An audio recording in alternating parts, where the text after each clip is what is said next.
Welcome to Jeremiah's Porch Talks. This is where we take a few minutes, talk about leadership and life, right from my front porch here in Sykesville, Maryland. Rain or shine, day or night, this is a time for us to reflect, reset, and get ready for whatever comes next in our respective journeys. I'm Jeremiah. Thanks for joining me.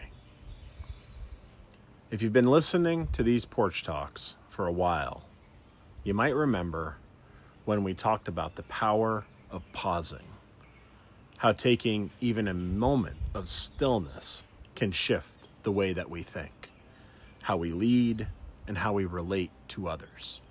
Or that talk about grounding techniques, those small, tangible tools that help my daughter steady herself during the hardest days of her psychosis diagnosis, and how I've since used those same techniques in my own life. Well, today we're going to build on both of those concepts because there's something even deeper at play, and that is emotional regulation. The ability to feel something intensely and still choose how we respond to it. There's a new book that I've been digging into called Shift, Managing Your Emotions So They Don't Manage You, by Dr. Ethan Kross. What I appreciate about this book is that it doesn't treat emotions as the enemy. It teaches us that emotions are messengers, not dictators. And it gives us a framework for managing them in real time. Dr. Kross talks about 6 types of shifters, simple but powerful strategies we can use to regain control when emotions are trying to run the show. Things like sensory shifters, putting on a song, stepping outside, or feeling something solid in your hand to recenter yourself.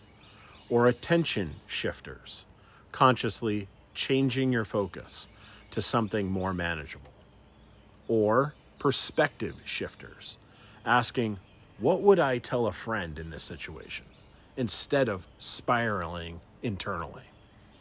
And all of it comes back to a quote by Viktor Frankl that's been sitting with me for quite a while. And that quote goes like this: between stimulus and response, there is a space.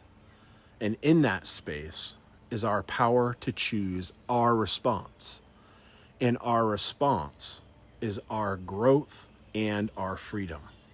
That space, that pause is everything. And we don't talk enough about how sacred that space is.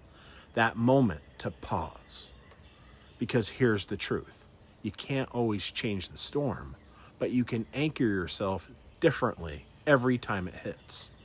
And this is because emotional maturity isn't about avoiding feelings. It's about knowing which ones to follow.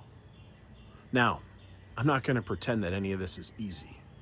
But emotional regulation is not about never feeling upset or afraid or hurt. It's about not letting those emotions define our next move. So here's our challenge. Next time something triggers you, stress, frustration, being overwhelmed, don't just react. Pause, breathe, and shift. Try one of those tools. Play a song, step into another room, speak to yourself like you'd speak to someone that you love. Because growth doesn't come from avoiding emotions. It comes from learning how to ride the wave without letting it crash over you. That's it for today. Thanks for joining me on the porch.